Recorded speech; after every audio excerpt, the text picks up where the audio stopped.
할렐루야. 아멘. 우리 향원학교에서 주님의 은혜를 나누게 허락하신 주님께 감사드립니다.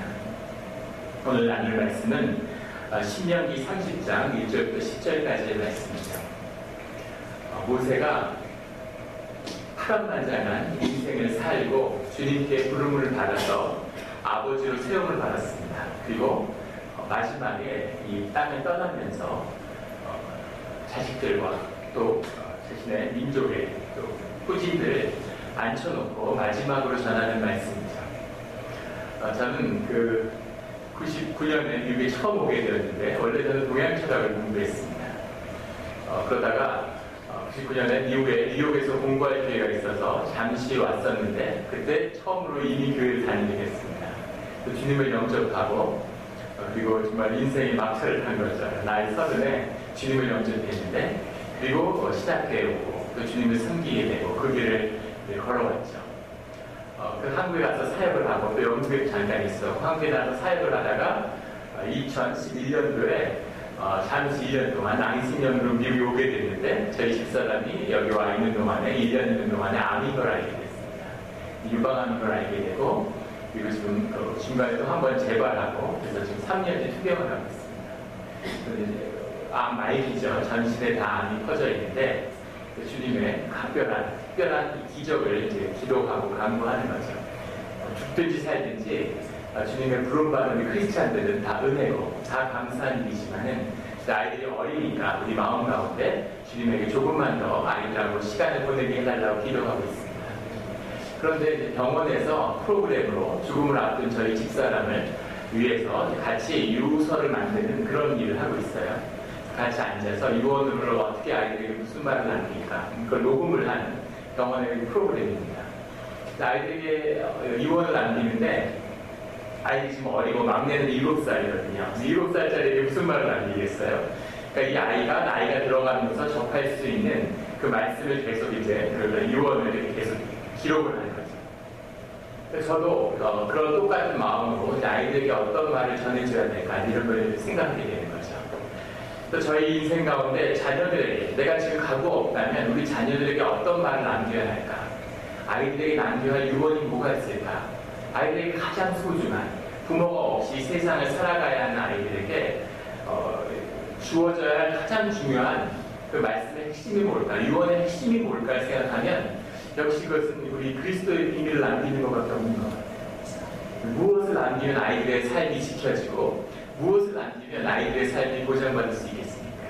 그래서 아이들이 이 신앙의 비밀을, 이 깊은 비밀을 붙잡기만 한다면 어떤 험난한 세상이 와도 넉넉히 살아갈 수 있겠다는 그런 마음을 얻었습니다. 이 이야기를 나눈 이유는 오늘 이 30장의 말씀이 그런 것이기 때문입니다. 모세가 120년을 살았어요. 40년은 애굽의 왕자로 정말 떵떵거리며 살았겠죠. 그리고 40년 동안은 정말 인생의 밑바닥을 경험했을 겁니다. 이방 땅에 가서 양치기를 하면서 처갓집에 얹혀 살았죠. 그리고 다시 40년은 민족의 지도자로서 온갖 역경을 이겨내는 그런 파란만장한 삶을 살았습니다. 그 120년을 살고 나서 마지막에 이제 이 이후에는 하나님을 찬송하고 자기 민족을 축복하고 주님에게 부르심을 받는 그 일만 남아있는 거죠. 그리고 그 마지막에 죽음을 앞둔 모세가 그 민족에게 전하는 그 마지막 말은 무엇이냐면 자녀들이 축복받기를 원하는 겁니다. 주님의 축복 안에 살기를 원하는 거죠. 우리 신앙생활을 하면서 우리가 크리스찬이고 우리가 기독교의 신앙을 믿고 있는데 그럼 우리는 기복신앙이 아니잖아 이렇게 많이 말씀하시죠. 그런데 또 우리가 복 없이 우리 자녀들이 축복받지 않기를 원하는 분이 어디 있겠습니까? 그런데 오늘 모세는 주님에게 축복받는 것, 주님의 축복 안에서 사는 것을 마지막으로 자녀에게 남기는 거죠. 그리고 축복의 기도로서 자기의 삶을 마무리하는 겁니다. 그만큼 이 축복이라고 하는 것이 모세의 신앙 고백 안에서 중요한 것이고 우리의 신앙 고백 안에서도 중요한 것입니다. 그 이유는 뭐냐면 그 축복이 중요하겠지만 더 중요한 그 축복 뒤에 그 축복의 근원이 되신 도대체 무엇이 축복일까? 많은 삶의 고난도 있었고 많은 힘든 일도 있었지만 그 끝에서 만나는 그 복의 근원, 그 축복의 근원이 바로 하나님이고 우리 예수 그리스도라고 하는 것. 그것을 만나기를 원하는 그런 모세의 간절한 소망이 이 안에 담겨 있을 겁니다. 오늘 30장의 말씀이 시작되기 전에 29장 마지막 절에 이런 말씀이 나와요. 감추어진 일은 우리 하나님 여호와께 속할 거니와 나타난 일은 영원히 우리와 우리 자손에게 속하였나니 이는 우리에게 이 율법의 모든 말씀을 행하게 하십니다. 감추어진 일과 나타난 일이 있다는 거죠. 이것이 우리 신앙의 비밀입니다. 우리에게 나타난 일이 있지만 이 감추어진 일이라고 하는 원뜻은 오묘한, 신비한, 신령스러운 이렇게도 해석될 수 있는 뜻인데요. 나타나지 않는, 보이지 않는 오묘한 일이 우리 주님 안에 감추인 바 그렇다는 겁니다. 오묘한 것이죠. 보이지 않는 주님의 그 깊은 능력 안에 우리 신앙의 비밀이 숨어 있다고 하는 겁니다. 그 신비를 경험하는 것, 이것이 우리 신앙에 있어서 아주 중요한 시작이죠. 저도 처음에 말씀이 귀에 들어오겠으니까 기도를 하겠습니까? 그냥 교회에 다니는데 가족적이고 또 많이 사랑받고 이러니까 그런 게 좋아서 교회에 따라다녔던 거죠. 교회를 다니는데 제 마음 가운데는 아주 깊은 그 아픔이 한 가지 있었어요. 제가 동양 철학을 한 것도 재미로 한 건 아니고 나름대로는 도를 추구하는 그 길이 있는 거죠. 저희 집은 우리 한국의 많은 가정들이 그렇듯이 굉장히 가부장적이고 유교적인 그런 집안에서 자랐습니다. 그런데 저희 할아버지도 그렇고 아버지도 그렇고 우리 가족 내에 내려오는 하나의 큰 질환 같은 것이 있는데 그것은 뭐냐면 한마디로 욱하는 거죠. 심리학을 얘기하면 그 폭발성, 경계인격 장애 이렇게도 부르고 우리 할머니는 그것을 지랄병이라고 부르셨습니다. 평소에는 온유하고 별 문제가 없는데 어떤 순간에 성질이 욱하는 겁니다. 할아버지는 아주 심하셨고 아버지는 할아버지 같지는 않으셨지만 아주 심하셨습니다. 그래서 참 좋으신 분인데 어느 순간에 크게 흥분하신 겁니다. 그런 가정들이 많이 있어요. 제가 한 목사님 간증을 들은 기억이 나는데 그 목사님 아버님은 화만 나시는 상을 엎으셨대요. 그 상을 엎어버리고 나가신 거죠. 그런데 어느 날은 상을 안 엎고 나가셨다는 거예요. 화를 안 나셨는데. 그래서 이런 일이 다 있구나 이렇게 생각했더니 한 10분 있다가 들어오시더니 다시 상을 엎고 나가셨어요. 저희 아버지는 그 정도는 아니셨는데 참 보면서 가슴 아팠던 건 그 감정을 절제할 수 없는. 근데 한국 남성들이 오늘 남신도의 헌신 예배인데 우리 남성들이 굉장히 가부장적이고 권위적인 분위기에 자랐습니다. 감정이 억압되고 마음껏 울어보지도 못하고 저희가 어릴 때 울면은 운 이유가 아니라 운다고 혼나는 거죠. 남자 자식이 운다고. 남자는 평생에 뭐 3번 우는 거야. 뭐 부모님 돌아갔을 때 울고 태어날 때 울고 죽을 때 울고 울면 안 돼. 절대 울면 안 돼. 눈물이 나면 하늘을 봐 뭐 이런 거죠. 그래서 감정을 표현하는 것 이것이 굉장히 서투른 겁니다. 감정이라는 건 물 흐르는 것처럼 계속 들어왔다가 나갔다가 들어왔다가 나갔다가 해야 되는데 감정을 억압하니까 그 감정이 자꾸 내 안에 이렇게 쌓여가는 거죠. 앙금이 기름때처럼 이렇게 쌓여가다가 어느 순간 뻥 터지는 거죠. 감정이 올라오면 자연스럽게 표현되는 게 아니라 폭발적으로 나오는 겁니다.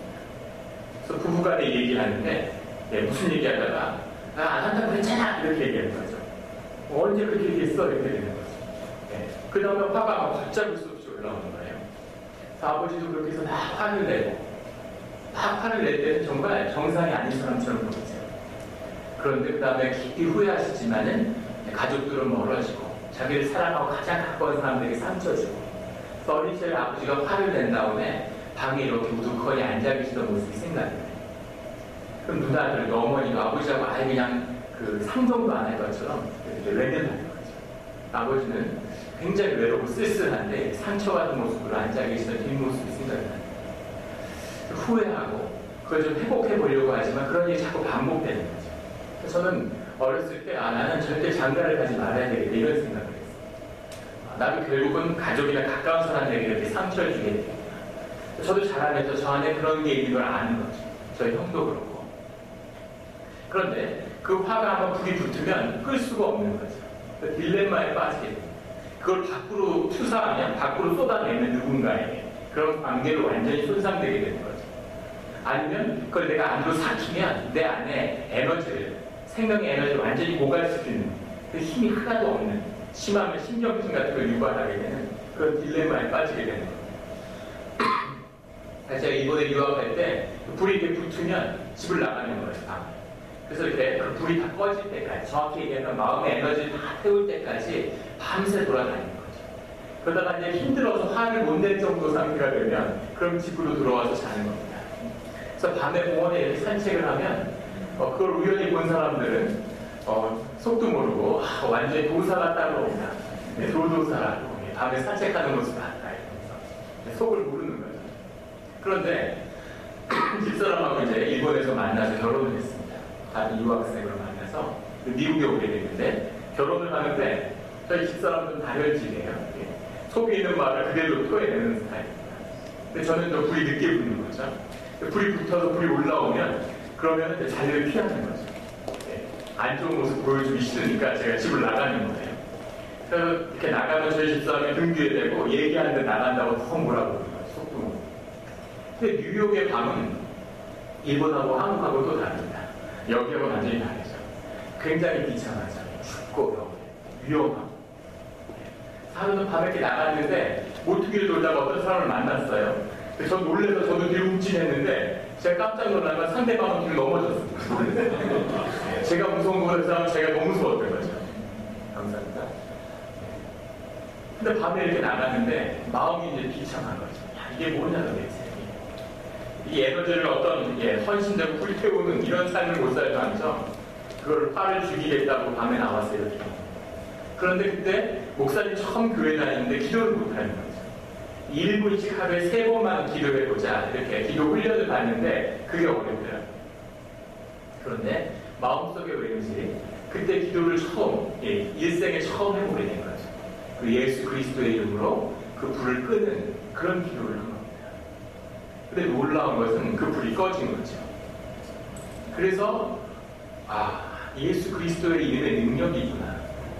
그리스도의 이름에는 능력이 있구나. 신비한, 오늘 말씀에 나오는 보이지 않는 오묘한 그 능력이 있구나 하는 것을 경험하게 됐습니다. 오묘한 것이죠.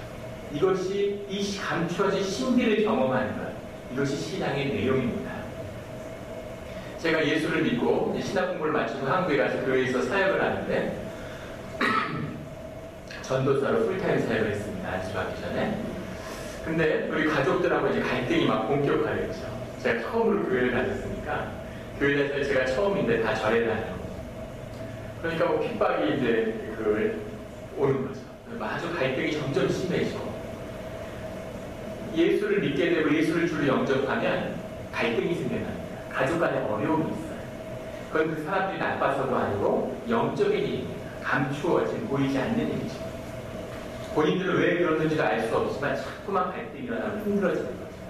그 신앙이 주님 안에서 완전히 그 가정이 무너지고 다시 세워지기까지는 그 갈등이 끊이지 않는 거죠. 그래서 갈등이 일어나는데 어떤 분위기냐면 너희가 예수 믿고 그런다는데 얼마나 잘 되는지 한번 두고 보자 이런 분위기가 있는 거예요. 그렇게 말은 하지 않지만 그래. 그래서 전혀 가족끼리 이렇게 다들 잘 모아가며 사는데 그런 게 딱 끊어지는 거죠. 그래, 예수가 널 어떻게 돕는지 한번 보자 이런 거죠. 그런데 겉에 보이는 모습은 이게 점점 망해가는 거죠. 그게 사실 잘 돼가는 건데 보이지 않는 것으로 오묘한 것으로 보면 정말 귀하고 잘 되는 건데 겉으로 보기에는 점점점 어려워지고 점점 삶이 무너지는 것처럼 보이는 겁니다. 이것이 또 신앙의 비밀이죠. 하나님을 영접하고 예수 그리스도의 길을 가면 반드시 환난과 고난이 닥쳐옵니다. 그래서 삶에 우리 그게 다 무너져 내리는 겁니다.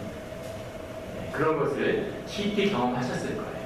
만약에 내가 예수 믿고 예수 그리스도의 길을 가는데 그런데 내 삶이 점점 좋은 일만 있고 평안하고 아무 일도 없다. 그러면 뭔가 한번 점검해 보셔야 됩니다. 신앙. 우리가 여기 인생에 와서 살고 있는 것은 인생의 학교죠. 우리가 많은 고난을 경험해서 우리의 그릇을 단단하게 축복의 그릇을 만들어가는 겁니다. 삶의 수위를 늘려가는 거죠. 신앙은 능력이잖아요. 삶을 이겨내는, 고난을 이겨내는 능력을 우리가 주님을 통해 얻는 것이죠. 그래서 고난의 비밀, 신앙의 비밀은 고난입니다.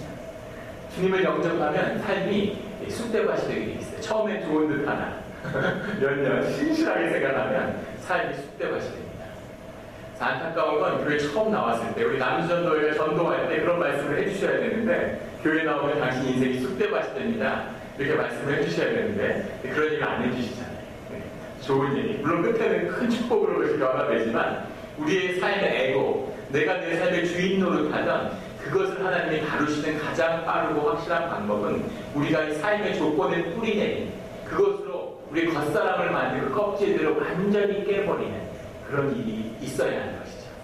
그걸 통해서 우리가 겸손을 배우고 또 우리의 삶의 능력이라는 것을 경험하게 됩니다. 마치 학교와 닮는 것 같은 거죠. 우리 인생의 능력이 키워져서 천국에 가서 그것으로 그 만들어진 그릇으로 영원한 축복을 누리는 겁니다. 제가 신학교에 가서 강의하는데 거기 젊은 학생이 있어요. 20대 초반의 학생인데 유학을 온 거죠. 근데 그 학생이 이렇게 얘기를 하면서 그런 얘기를 하는 거예요. 미국에 와서 지난 2, 3년 동안 얼마나 많은 어려움과 고난을 겪었는지 자기가 겪은 고난은 사람들은 상상조차 할 수 없을 거라는 거예요. 그래서 겉으로 다 그랬냐 그렇게 얘기를 하지만 속으로 엄청나게 웃었습니다. 유학생이 부모 돈 받고 와서 공부하는데 무슨 어려움이 그렇게 있었겠어요? 그걸 다른 말로 하면 호강이라고 하죠. 다들 그런데 삶의 능력이 다른 거죠. 그 친구한테 그게 너무너무 힘든 겁니다.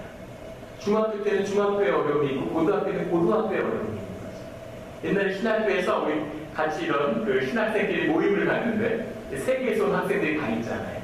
미국의 한 그 여학생이 이렇게 자기 간증을 나누는데 자기 어려웠던 얘기를 하는 거죠.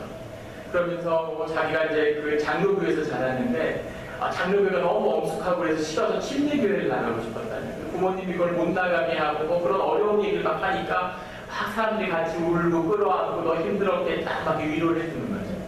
그러다가 한 벤다 목사님이 당신 얘기를 하는데 나이 좀 있으신 분이죠. 그 월남 공사가 되는 날 그날 아버지가 목사였는데 아버지하고 어머니는 교도소에 수감이 되고 아이들은 전부 다 버려진 거죠. 그런데 다 배급을 주기 시작했는데 배급표를 안 주는 겁니다. 안 줬다는 거죠. 그러니까 어디 그냥 떠돌아다니다 죽이진 않지만 그냥 굶어 죽으라는 거죠. 그래서 가족들이 뿔뿔이 흩어져가지고 자기는 그런 공장 같은 데서 일을 하는데 배급표가 없으니까 주변에서 주는 음식을 좀 얻어먹자 다 배고팠다고 해요. 그래서 밤이 되면 들에 나가서 밀씩 떨어진 거를 이렇게 주워서 까부르면서 먹는데 그러면서 비통한 눈물을 흘리면서 기도를 했다는 거죠. 그 자기 동생들을 생각하면서 하나님 죽어도 좋지만 굶어 죽진 않게 해주십시오 이런 기도를 했다는 거예요. 그 얘기를 하는데 그 수업 분위기가 어떻게 다들 할 말이 없는 거죠. 조금 전까지 무슨 장로교회 다니다가 신대교회 다니면서 상처받은 거 나누고 있었는데 뭐 그런 것이죠.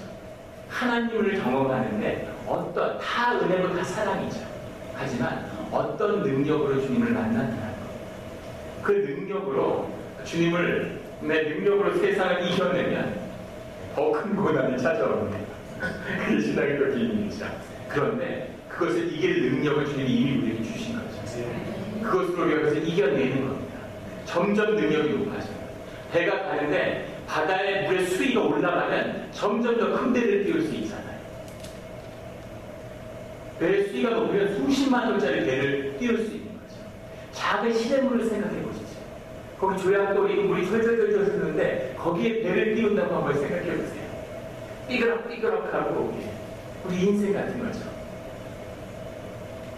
놀라운 능력으로 고난을 이겨내고 주님께 영광을 돌리는 신앙의 길이 있고 그리고 교회를 다니는데 뭐 무슨 뭐 때문에 상처받고 누가 무슨 말해서 상처받고 뭐 표정 날 보는데 웃지 않아서 상처받고 교회에서 상처를 받죠.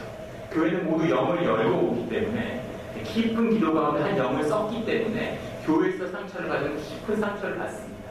그런데 그 상처를 이겨내는 것, 그 능력이 신앙의 비밀인 거죠. 그 오묘한 비밀이 그 안에 숨어 있는 겁니다. 그 오묘함이 얼마나 신기한지 제가 예수님을 주로 영접하고 이제 15년이 됐는데 저희 가족, 제가 5남매 막내인데 저희 가족 모두가 주님을 영접하게 됐어요. 계속 됐습니다. 얼마나 가깝게 생각했는지 하루는 부모님들이 주무시는데 한국에 가서 처음에 부모님 집에 문간방에 오고 5가족이 같이 잠깐 살았는데 부모님 주무신데 그 방 앞에서 무릎을 꿇고 기도를 했어요. 10년을 기도했는데 주님 정말 이게 안 되는 겁니까? 기도하는 거죠. 주님 이게 되는 거라면 그럼 한번 표적을 좀 보여주십시오 주님. 이렇게 기도했는데 그날 자다가 아이가 화장실 갔다 오는데 저를 깨워요. 이러다 보니까 이 집이 물바다거든요. 아파트인데 수도관이 다 터졌어요. 그 정수통이 망칠 때도 안 깨지는 게 산산조각이 나서 물바다가 된 거죠. 그때 굉장히 기뻤습니다. 저는 그것을 주님이 확신해 주신 거라고 받아들인 거죠. 근데 신기한 건 뭐냐면 제가 전도사를 하면서 어렵게 살면서 그러면서 이제는 제 마음속에 우리를 보고는 아무도 이제 교회 안 나오겠구나. 예수 믿고 얼마나 잘 되나 보겠다고 다 이러고 있는데 우리 사는 모양을 보고는 아무도 이제 교회 안 다니겠구나 이런 마음이 드는 거죠. 근데 이상하게 그때부터 어머니부터 시작해서 한 명씩 교회를 다니기 시작한 겁니다. 그리고 마지막에 아버지만 남으셨어요. 아버지는 남몽불락에 성벽같이 보이는 거죠. 아버지의 전도할 게 없을 것 같은 거예요. 근데 저희 집사람이 암에 걸린 다음에 아버지가 교회에 나가게 되셨습니다. 아버지가 전화로 막 우시면서 매일 기도하겠다고 그러시는 거예요. 근데 저희 아버지는 어머니가 암에 걸리셔도 안 우실 것 같은데 근데 며느리가 암에 걸렸다고 그렇게 비통해하고 눈물을 흘리시더라고요. 그래서 그런 모습을 보면서 하나님은 정말 오묘하신 분이구나. 하나님이 인도하시는 그 길을 우리가 알 수가 없구나. 하나님의 말씀에 우리가 무조건 복종하고 따라가게 되는 거죠. 제가 암에 재발한 다음에 치료를 받는데 주님이 마음속에 교회 총빙 광고를 보고 교회에 지원하라는 그런 마음을 주시는 거예요. 근데 제 마음에 지금 상태가 그렇게 할 수 없을 것 같은데 주님이 어쨌든 그런 마음을 주시는 거죠. 근데 또 마음에 어떤 마음이 있냐면 당장 수입도 없고 살 길이 그러니까 그거라도 해서 주님이 지원하라면 해야지 또 그런 마음도 반반 있는 거죠. 지원하려고 하는데 근데 마음에 그 교회 좀 주변에 물어보니까 교회가 규모도 있고 아주 지금 자부한 상태라 그런데 아무리 생각해도 나 같은 목회자를 부르지 않을 것 같은데 이런 마음이 드는 거예요. 제 생각에는 한국에서 어떤 막 기라성 같은 이름난 그런 목회자를 총빙할 것 같은데 주님이 지원하라니까 그 마음에 복종해야 되는 거죠. 지원해야 되겠다 이렇게 마음이 오는 거예요. 그래서 반신반의하고 있는데 그 교회를 위해서 기도하라는 마음을 또 주시는 겁니다. 기도했죠. 그 교회에서 기도하면서 하나님 이 교회 정말 목회를 시키셨다. 그리고 목회의 비전이 뭘까 하면서 기도하면서 그 교회를 놓고 기도하면서 목회의 비전을 계획서를 밤을 새워가면서 기도하면서 만들었어요. 그걸 다 만들어서 저희 집사람한테 보여주니까 저희 집사람이 너무 감동을 받아가지고 말을 못하고 눈물만 흘리더라고요. 비슷한 사람들이 만나서 하는 거죠. 지원을 했습니다. 지원을 했는데 지원을 하면 가타부타 얘기가 있어야 되는데 아무 얘기가 없어요.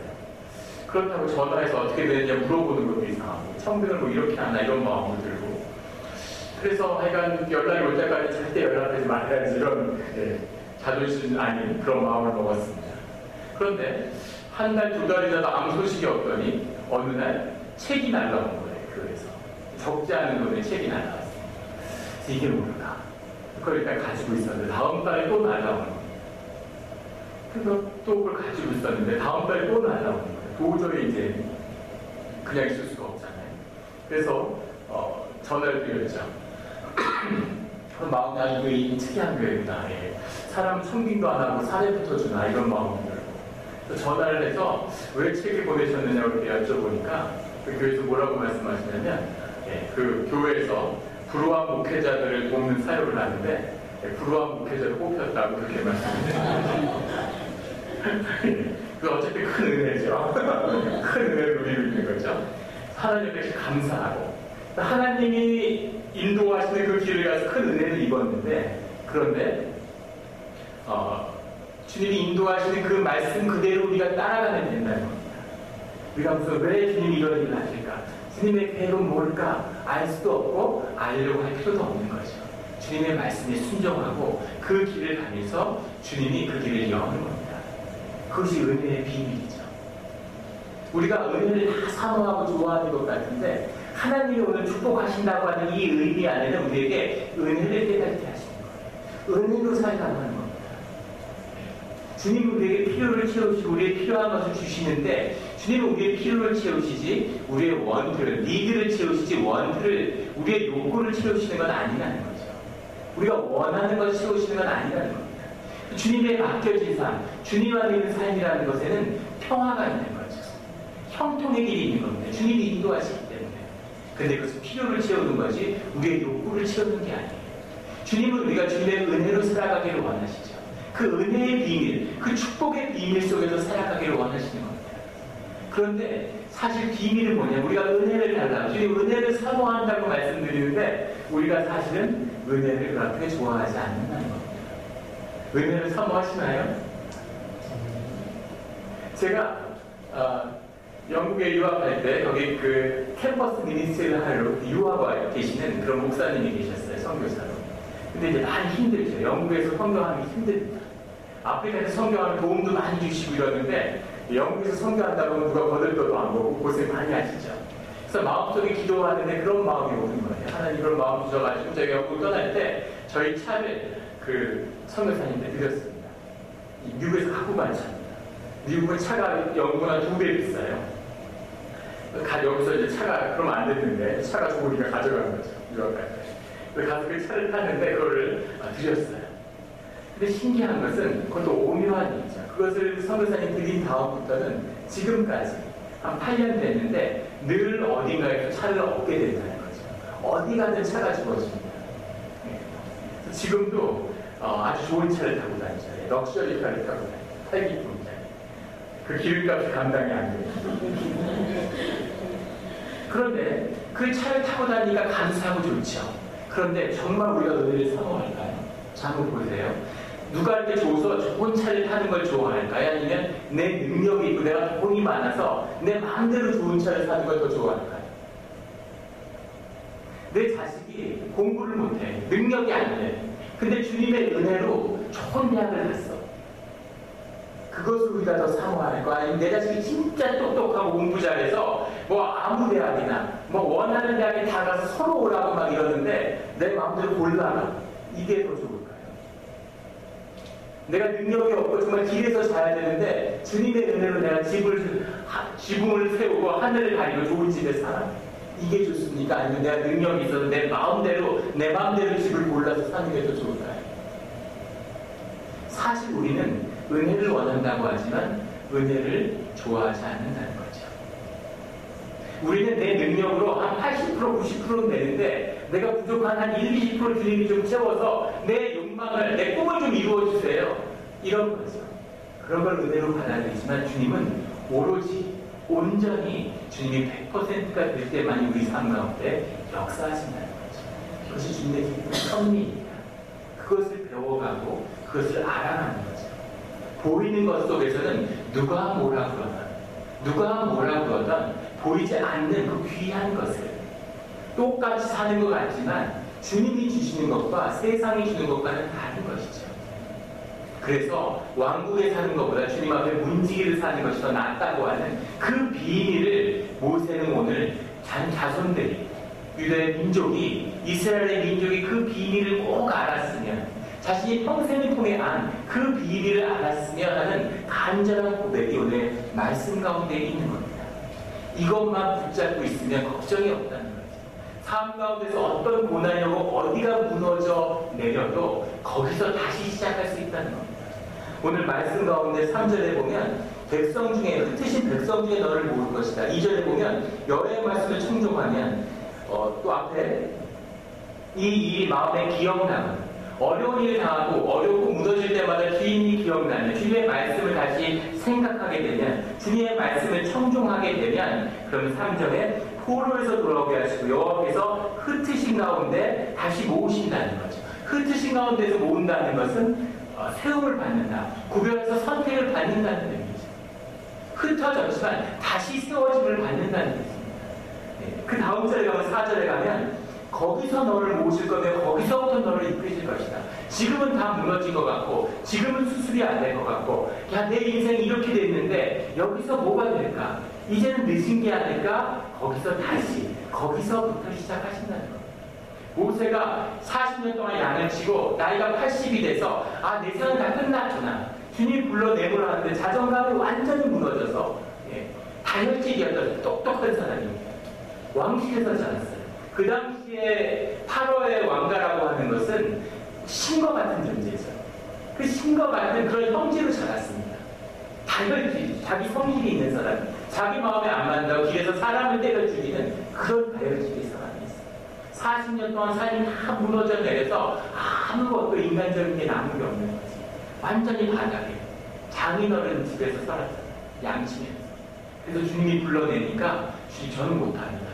저는 못합니다. 계속 못한다고 하는 거죠. 완전히 사람이 성질 다 죽어버린 거죠.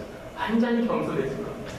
그런 그릇을 만들어서 주님을 담을 수 있게 주님이 들어 쓰시는 거죠. 우리가 그 길을 가는 것입니다. 우리 완전히 다루어져서 주님께 쓰임받는 그런 사람이 될 수만 있으면 거기서 주님이 다시 시작하신다는 거죠. 그러면 주님이 놀라운 삶의 회복을 우리 삶 가운데서 이룬다는 것입니다.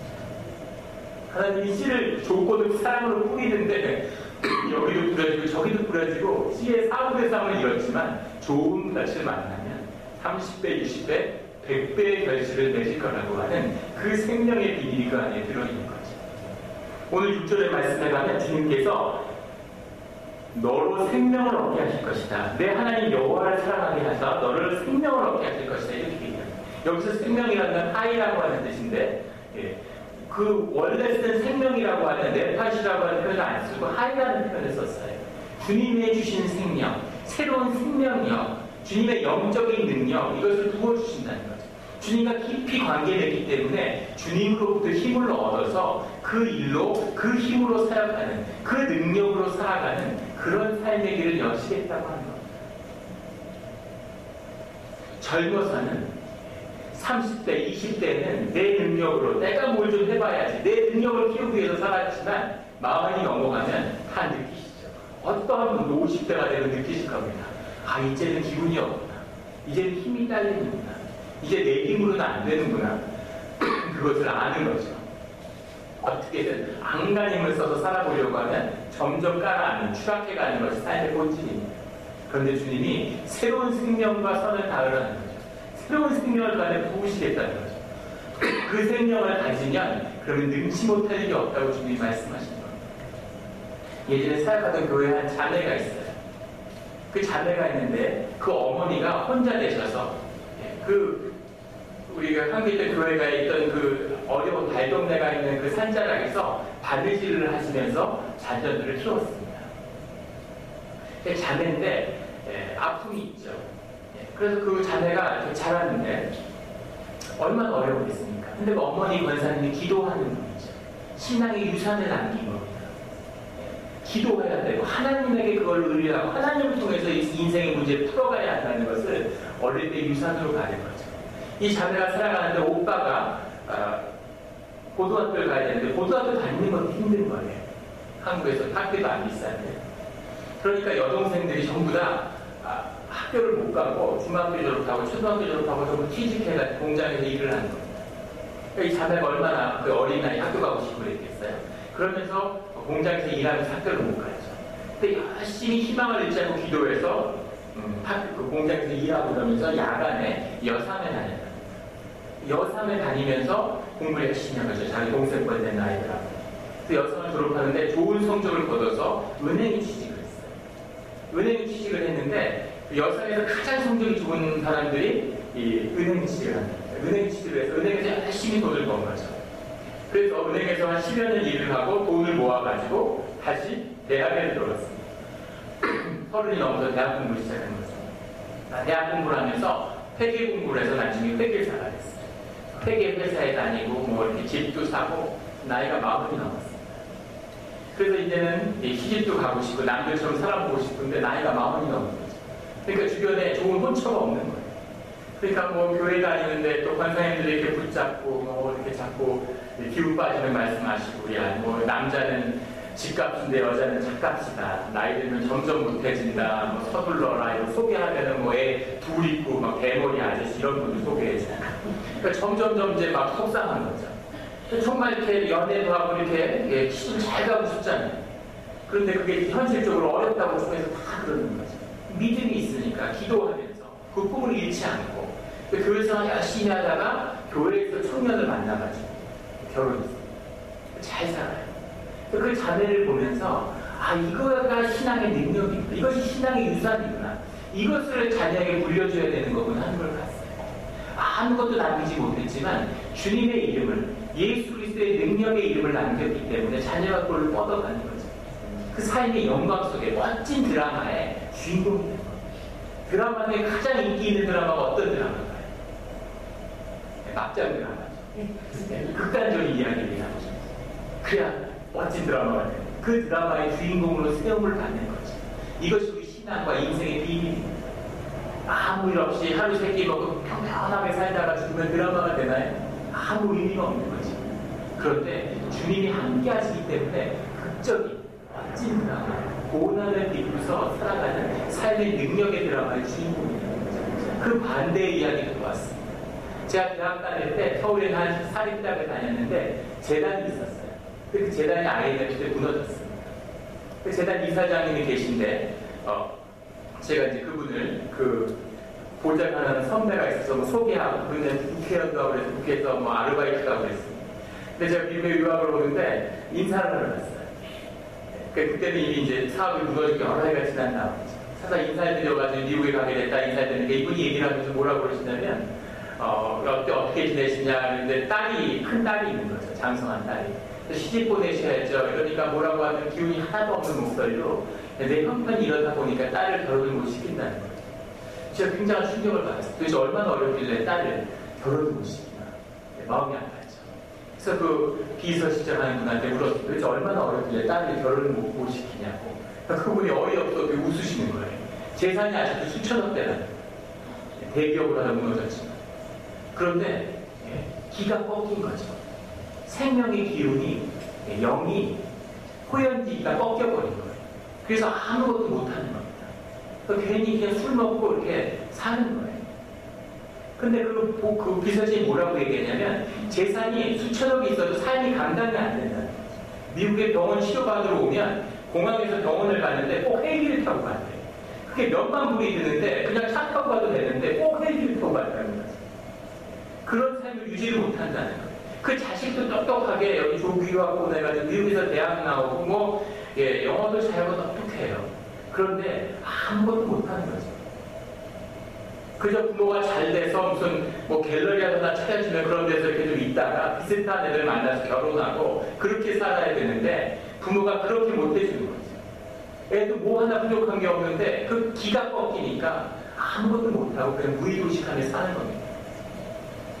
보니까 생명이 비참한 거예요. 차라리 부모가 아무것도 없었으면 자기 힘으로도 얼마든지 뻗어갈 수 있을 텐데 부모한테 얽혀서 아무것도 못하는 거죠.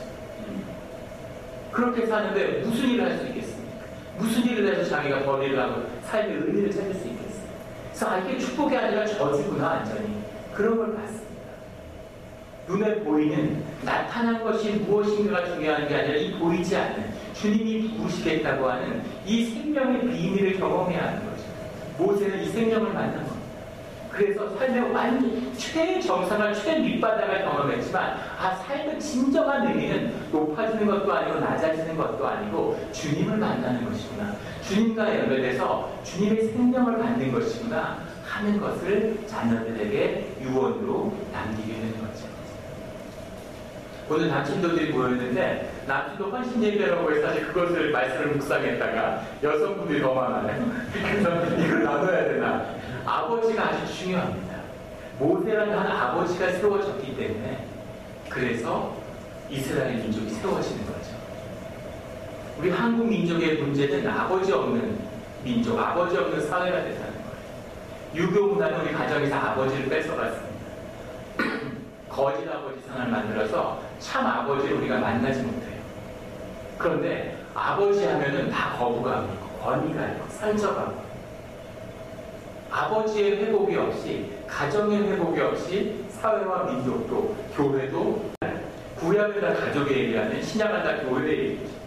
하나님은 가족과 교회를 통해서 하나님의 구원을 이루시겠다는 것을 우리에게 보여주고 있어요. 그런데 아버지가 쓰지 않으면 목회자는 영적으로 보면 교회의 아버지죠.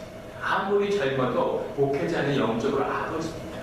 아버지 안에서 생명이 우러나고 아버지에게서 능력이 부어지지 않으면 절대로 공동체의 회복을 기대할 수 없는 거죠. 아버지의 비밀이 있어요. 모세가 아버지로 세운, 처음으로 오늘 본문을 찾진 않겠지만 모세가 아들들을 데리고 나가려고 하는데 그 와이프를 앞에서, 하나님의 시골 앞에서 모세를 죽이려고 하죠. 그러니까 그 와이프가 하나님의 무릎을 꿇으면서 모세는 나의 피난편이라고 고백을 합니다. 갑자기 뜬금없이 길 떠나는데 애굽으로 가는데 이게 무슨 얘기일까? 아이들이 유대의 자식, 이스라엘의 자식으로 키우지 못한 거예요, 모세가. 장인 집에 사니까 처가집 눈치가 보여가지고 이스라엘 사람으로 키우지 못하는 거죠. 할례를 받아야 된다고 여러 번 얘기했겠죠. 근데 부인이 무시하는 거죠. 모세가 뭐 친정살이하는데 아무 권위가 없는 거죠. 무시하고 안 들었는데 그 모세를 죽이려고 하니까 그제서 남편으로 세움을 받는 거죠. 그리고 모세가 세워지고 그 와이프에게서 세워짐을 받은 다음에 사역의 길로 떠나는 겁니다. 왜 그렇게 아버지가 중요한 걸까요? 한번 신앙의 가정들을 잘 보세요. 아버지가 세워진 가정은 그 가정에 아무 문제가 없습니다. 어머니가 아무리 흔들려도 그래도 자식들이 아주 잘 자라요. 그런데 그 반대를 한번 보세요. 아무리 권사님, 기사님 교회 열심히 오고 새벽 기도를 하고 신앙생활 열심히 해도 아버지가 흔들리면 자녀들이 잘 자라지 못합니다. 가정이 흔들려요. 이것은 여성을 폄하하는 것도 아니고 무슨 어떤 가부장적인 게 아니라 영적인 섭리인 겁니다. 얼마 전에 제가 다큐멘터리를 보는데 메가프라이드라는 다큐멘터리. 메가프라이드라는 게 이제 그 프라이드가 사자떼를 의미하는 거죠. 사자가 있는데 암사자가 부부가 화목했는지 새끼를 10마리, 11마리를 낳았어요. 근데 암놈 한 마리에 순놈 10마리 낳은 거예요. 아들을 10마리를 낳은 거예요. 그러니까 그 순놈들이 한 9살쯤 되니까 감당이 안 되는 거예요. 그러니까 아버지는 자기 새끼들을 두고 자기 영역을 확인하러 돌아다녀요. 영역을 확인해두지 않으면 다른 순놈들이 자꾸 쳐들어오니까 그 영역을 돌면서 이제 소변을 보고 대변을 보면서 영역을 확인하면서 안 지키는 거지. 그 안에서 엄마와 이모들이 그 10마리의 남자 순놈들을 키우는데 얘네들이 감당이 안 돼요. 말을 안 해요. 그리고 사냥을 해오면은 뭐 입이 2살이가 등심이 어마어마한 거죠. 그러니까 막 달려들어가서 이모들 다 몰아주고 지네들이 다 먹는 겁니다. 그러니까 뭘 잡아도 항상 배고픈 거지. 그 이모들하고 엄마는 먹지도 못하고 왜 철이 없어 막 그런. 그래서 이 사냥하다가 막 이모들이 다치고 그러니까 큰 걸 잡아내니까 물소 사냥하다가 막 여기 찔리고 피가 흐르고 막 이러는데 애들 철이 없는 거죠. 밤에 새끼 앉아서 막 노는 거예요. 야행성 노는. 그러니까 그 어머니가 그 엄마 그 암사자가 우는 거예요. 사자가 울더라고요. 우우 하고 계속 우는 거예요. 밤에 앉아서. 기가 막힌 거죠. 살아갈 길이 막막한 거예요. 이놈들 어떻게 하면 그럴까. 근데 참 기가 막히면 그 암놈 사자, 딸은 그 엄마가 이렇게 기대가지고 엄마를 위로하고 있는 거죠. 엄마는 핥아주고 이러면서. 역시 전 아들만 셋인데 딸이 있어야 됩니다. 그러니까 그 울음소리를 듣게 되고 필요를 하냐. 그러니까 숫사자가 갈기를 휘날리면서 막 뛰어오는 거죠. 그 뛰어오더니만 뛰어와가지고는 그 사태를 보고 이 사태 파악이 그래가지고 그 사태를 수습하는데 일단 다 배고프니까 원래 숫사자들은 사냥을 안 하잖아요. 암사자들이 사냥하는 거 먹기만 해, 누워서 하다가. 그런데 자기가 물소를 한 마리 잡아오더라고요. 너무 싸움이 안 좋으니까. 그래서 그걸 먹으려고 하는데 그거를 자기 그 자식들 숫사자들이 막 덤벼드니까 그 앞발로 막 때려가지고 애들 몇 마리 넘어뜨리고 아무도 못 먹게 하는 거예요. 그리고 이제 그 암사자고 이모들이 먼저 먹는 거죠. 근데 엄마 이모들이 그렇게 해도 말을 안 듣던 애들이 가만히 앉아있어요. 아버지가 무서우니까 그런 거죠. 그 다음에 애들을 데리고 나가서 사냥을 가리키는 거예요. 근데 그 이모들도 그 엄마 사자도 2년을 해도 전혀 가리킬 수 없었던 사냥 기술을 며칠 만에 아버지가 다 가리키는 거예요. 그래서 마지막에 그 10마리가 사냥을 하니까 무시무시한 사자떼가 된 거죠. 또 뒤에 암사자, 숫사자 걸어가고 앞에 10마리가 이렇게 가면서 다큐멘터리 영화가 끝이 나는 겁니다. 메가 프라이드가 완성된 거죠. 자, 이거 사자떼만의 이야기인가요? 영국에 있을 때 영국에서 한 2살을 하는데 종단 연구라는 걸 합니다. 자식 애들이 태어나면 수천 명을 뽑아가지고 평생토록 얘들이 어떻게 사는지 다 연구하는 거예요. 통계 냈으니만 다 통계를 내는 겁니다. 그 중에 오늘 한 가지만 다루려고 하는데 아버지의 비밀이 있는 거죠. 그 중에서 아이들이 자란 아이들 중에서 아주 특별하게 우수한 애들이 있는 겁니다. 진짜로. 그냥 잘하는 게 아니라 얘가 왜 이렇게 뛰어나지 할 정도로 아주 우수한 아이들이 있는 거예요. 그래서 그 아이들을 데려다가 이 아이들이 왜 이렇게 우수한가를 연구한 겁니다. 무슨 차이가 있나? 다른 애들하고 뭐가 다른가? 그래서 쭉 대비하면서 연구를 했는데 마지막에 무엇을 알게 되냐면 그 아이들에게 딱 한 가지의 공통점이 있는데 그 특별하게 우수한 애들은 전부 다 집에서 아버지가 공부를 가르치는 애들이었다는 거예요. 아버지가 숙제를 봐주고 아버지가 같이 공부를 가르쳐주고 이런 아이들이 아주 특별한 학업 성취도를 내더라는 사실을 알게 된 겁니다. 이상하지 않으세요? 아버지가 수학 문제를 알려주나 엄마가 알려주나 과외 선생님, 더 공부 잘하는 과외 선생님이 가르쳐주나 학원에 가서 학원 강사가 가르쳐주나 학교에서 선생님이 가르쳐주나 뭐가 다를까요? 오히려 가정교사가 가르쳐주면 더 잘 가르쳐줄 것 같은데 그런데 아버지가 가르쳐줘야 애들이 그것을 깊이 깨닫게 되더라는 거죠. 사자 때와 많이 다를까요? 이런 것이 섭리입니다. 아버지가 자식을 가리키는 오늘은 남신도 헌신주의이기 때문에 아버지의 이야기를 다루는 거죠. 아버지의 기름 부음이 있어야 아버지가 자녀를 가리키고 아버지가 그 영적인 원천이 되어줘야지만 자식들이 뻗어가는 겁니다. 그 비밀을 아버지가 잡고 있어요. 많은 가정이 깨지고 상처가 있죠. 사람들 조사해보면 자기 인생이 실패한 이유가 뭐냐는 질문에 20명 중에 19명이 부모 때문이라고 대답합니다. 부모에게 상처를 받았다는 거죠. 부모는 자식이 잘 되기만을 원하고 자식의 모든 걸 희생했는데 자식은 부모 때문에 인생을 망쳤다고 얘기한다는 거죠. 이것이 인간이 가지는 사랑의 한계입니다. 내가 자식을 최선을 다하게 만들었는데 자식을 위해서 헌신한 부모의 그 숨겨진 비밀은 뭘까요? 자식이 부모가 온 정성을 다하고 자기 인생을 다 헌신한 최선을 다해서 자식을 키우면 그 자식은 어떤 자식이 되냐면 부모보다 약간 못한 자식이 됩니다. 아무도 안 놀랐어요. 그런 분 여기 없는 거죠. 조각가나 예술가가 멋진 예술품을 만들면 그 예술가보다 더 좋은 게 나올까요? 예. 제일 최선의 결과가 그 예술가만큼 나오는 거죠. 이것이 우리 인생의 비밀인 거죠. 예. 하나님께 맡기고 하나님께서 오는 것을 전해야 되는 거죠. 그 역할을 누가 하냐면 그 영적인 샘물을 누가 여냐면 아버지가 연다는 거죠. 오늘 남신도 헌신 예배를 하는데 교회, 가정에 아버지가 써야 되는 것처럼 교회에도 아버지가 써야 되는 겁니다. 아버지의 권위가, 목사님의 아버지의 권위가 세워지고 장로님들의 권위가 세워지고 집사님들의 권위가 세워지고 뭐 능력이 대단해서가 아니라 주 안에서 사명이 있기 때문이죠. 주님을 존중하는 것처럼 그 사명을 존중하는 겁니다. 목사님이 아무리 훌륭해도 여러분들이 도와주지 않으면 목사님 구원을 받지 못해요. 다 지옥 가는데 교회들은 목사님 혼자 천국 갈까요? 하나님 그런 식으로 인디비주얼로 이 사람들을 부르실까요? 천만의 말씀입니다. 그런 구원, 그런 신앙은 성경에 없어요. 교회는 한 가족으로 부름을 받는, 한 교회로 부름을 받는 거죠. 나 하나를 주님이 불러내신 건 그 가족을 다 구원하시겠다는 하나님의 뜻 가운데 있는 거죠. 목자를 하나 세우는 것은 그 교회를 다 구원하시겠다는, 그 교회를 다 세워서 일으키시겠다는 주님의 뜻과 기름 부음이 있는 것입니다. 그 아버지가 세워져야 되는 겁니다. 가정 가운데 아버지를 용서하십시오. 아버지와 화해하고 아버지 가운데 다시 신앙이 바로 써야 됩니다. 아예 아버지 안 보면 되지. 평생 상처만 줬는데 한 집사님이 아버지가 바람피고 어머니를 버리고 고생했는데 바람핀 사람이 죽으니까 나이 들어서 다시 집으로 찾아왔다는 거예요. 용서할 수가 없는 거죠. 그런데 용서해야 되는 겁니다. 그것을 용서해야 되는 것이죠. 인간적으로 용서할 수 없고 나는 용서할 수 없지만 주 안에서 주의 이름으로 용서하는 겁니다. 그것이 내 자녀를 향한 내가 해야 할 일인 거죠. 창세기에 아브라함이 태어날 때까지 노아 이후로 쭉 그 해가 내려가죠.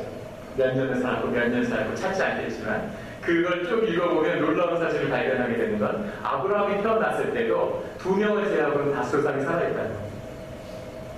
그래서 더 놀라운 건 아브라함의 아버지 때까지 내려오면은 그 집안이 모두 다 우상장사를 하고 있었다는 거죠. 그 유대 그 내려오는 그 미드라시 전통에 보면 탈무드의 전통 안에 보면 그 가문이 다 우상을 품고 있었다는 거예요. 그 우상을 부시고 아브라함이 집을 나오는 이야기가 내려오고 있죠. 어떻게 세상을 멸하면서까지 노아를 구원해서 살렸는데 그 집안이 우상을 숭배하는 집안이 될 수 있는 거죠. 그런데 그런 일이 벌어진다는 겁니다. 그리고 주님이 다시 아브라함을 세워서 신앙의 길을 여시는 거죠.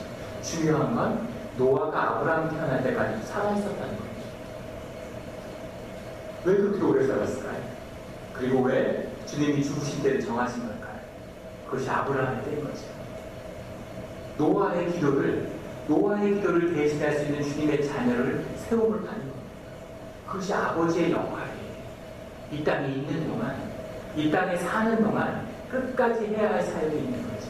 아유, 내 나이에 이제 뭐 얼마나 더 산다고 신앙생활에 뭐 특별한 게 있으려고 천만의 말씀이죠. 주님이 부르시는 그 순간까지 이 땅에 발을 디디고 있다면 이 땅을 위해서 주님을 향해서 해야 할 사역이 있는 겁니다. 그 사역을 위해서 우리가 부름받았죠. 우리가 사역을 한다는 건 은혜고 주님을 위한 것이지만 동시에 우리를 위한 것입니다. 주님이 왜 우리에게 사역을 시킬까요? 사람을 섬김을 받는 게 좋을까요? 섬기는 것이 좋을까요? 우리가 세상에 속아서 섬김을 받는 게 좋은죠. 돈을 왜 모으겠습니까? 나를 좀 섬겨달라는 거죠. 나를 좋게 안 보지만 돈이 있으니까 돈이라도 좋게 봐달라는 거죠. 돈을 줄 테니까 나를 좀 섬겨달라는 거죠. 그런데 비밀은 뭐냐면 섬김을 받는 것보다 섬기는 것이 훨씬 좋습니다. 내가 잘 되는 게 좋을까요? 내 자식이 잘 되는 게 좋을까요? 내가 하버드 가는 게 더 기쁠까요? 내 자식이 하버드 가는 게 더 기쁠까요? 사랑의 비밀, 생명의 비밀. 섬길 때 기쁨이 있기 때문에 주님이 섬기는 기회를 우리에게 주시는 거예요. 섬겨서 그 기쁨으로 삶을 채우라는 거예요. 그 맛을 보라는 거죠. 세상에 속아서 섬기는 게 안 좋고 섬김 받는 게 좋을 것 같지만 섬기는 게 100배, 1000배 더 귀하고 복된 것입니다. 우리 집에서 청소를 하는데 진공청소를 이렇게 청소를 해요. 그럼 우리 막내가 서너 살 때도 지금 7살인데 청소만 하면 나타나가지고 그 앞에 있는 이 진공청소기 봉을 잡고서 자기가 청소한다고 막 이렇게 합니다. 애가 막 신나가지고 이렇게 좋아서 하니까 저랑 같이 붙들고 그걸 하는 거죠. 제가 혼자서 하면 한 15분이면 다요. 집도 안 오는데. 근데 애하고 같이 붙들고 하면 40분 해야 됩니다. 하고 나면 얼마나 힘든지 몰라요.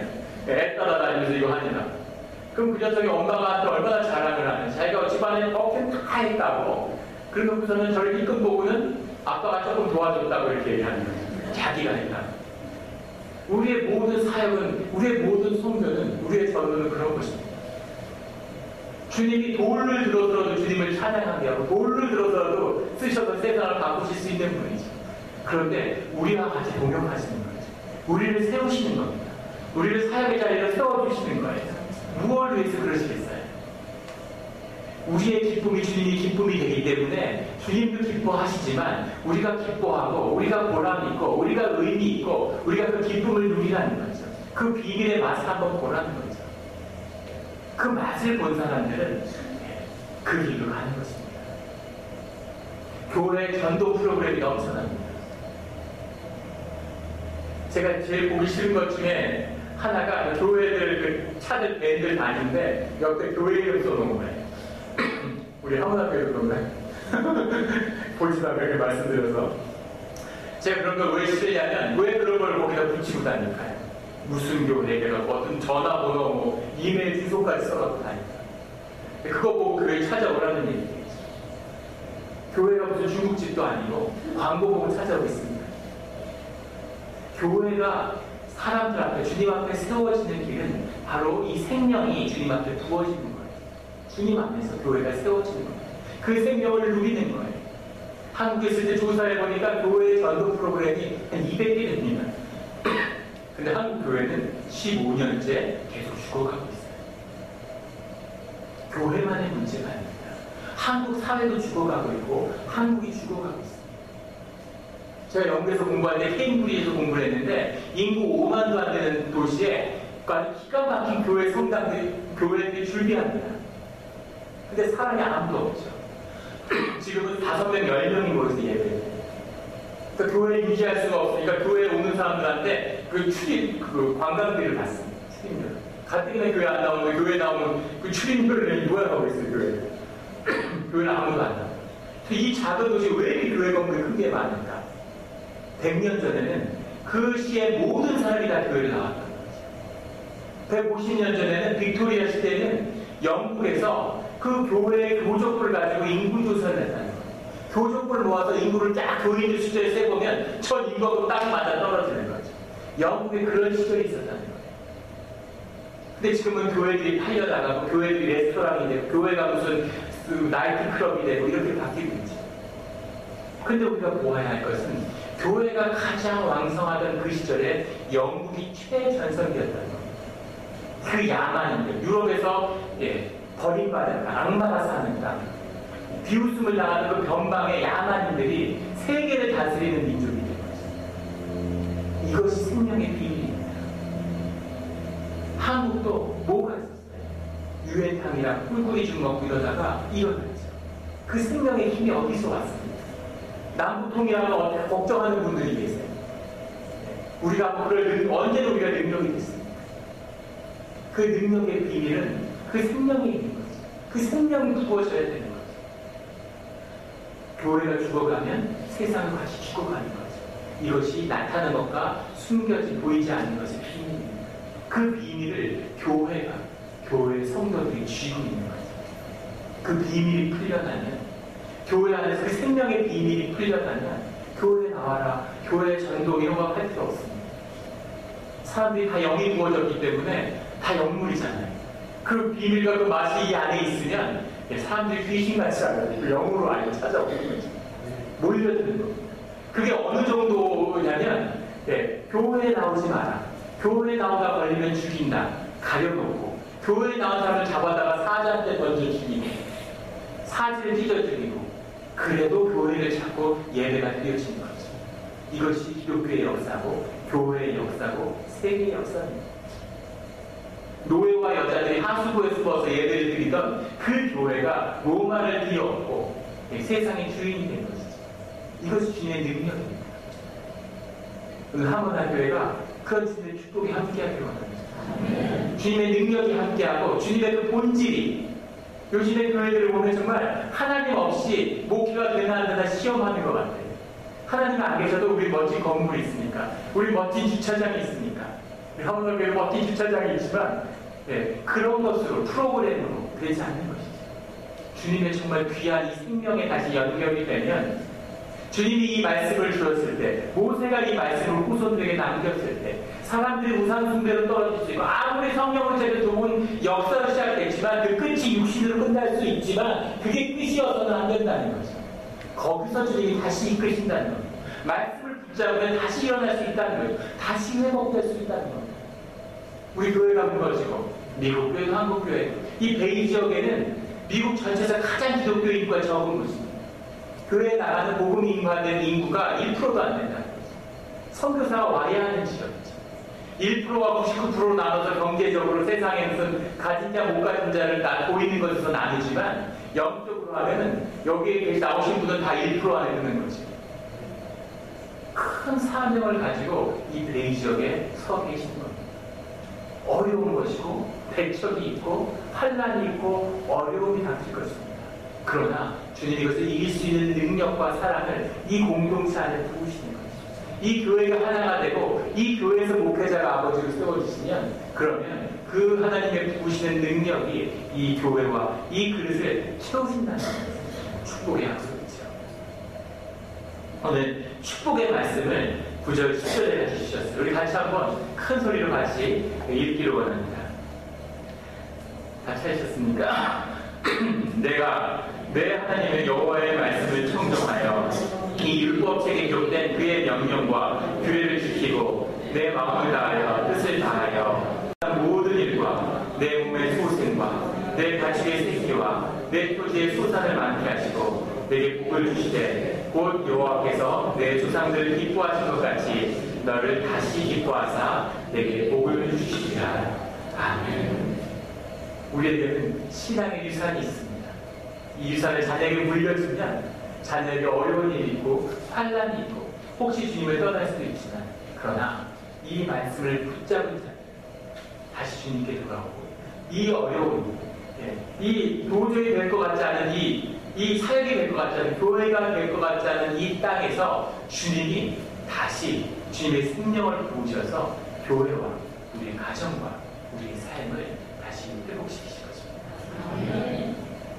그 큰 축복이 우리 하모나교회 성도님들 함께하기를 주의 이름으로 축원합니다. 같이 기도해 주시겠습니다. 하나님 아버지 감사합니다. 주님 우리에게 말씀을 주셔서 유다의 역사 가운데 큰 세 번의 회복을 이루셨던 것처럼 우리가 비록 주님의 말씀을 청종하지 못하고 우리가 비록 마음에 할례거리지 못한 자들처럼 살았고 우리가 비록 주님께 의지하고 주님께 나아가지 못했지만 주님 오늘 다시 말씀을 통해서 주님을 회복시키겠다는 그 뜻을 이 교회 가운데 주시는 것 감사드립니다. 주님 우리 가운데 아버지를 회복시켜 주시고 우리가 훌륭한 아버지 밑에 자라지 못했지만 주님이 우리 아버지시기에 주님을 우리 아버지를 영접했기에 우리가 아버지의 사랑과 아버지의 능력 안에서 우리 육신의 아버지를 용서하고 그 축복의 문을 다시 열 것을 간절히 소망합니다. 주님의 이름으로 우리의 아버지를 용서하고 축복합니다. 또 주님의 이름으로 우리 자녀들을 주님께 올려드립니다. 주님 받아주시고 또 우리 아버지들이 바로 살 때 가정이 회복되고 또 우리 아버지들이 교회에서 교회의 아버지를 바로 세울 때 하나님 아버지를 바로 섬길 때 주님의 큰 축복이 이곳에 이 땅에 이 공동체 안에 임하게 하여 주시옵소서. 주 아버지 성령으로 우리의 마음을 채워주시고 우리에게 주님의 생명을 부어주시옵소서.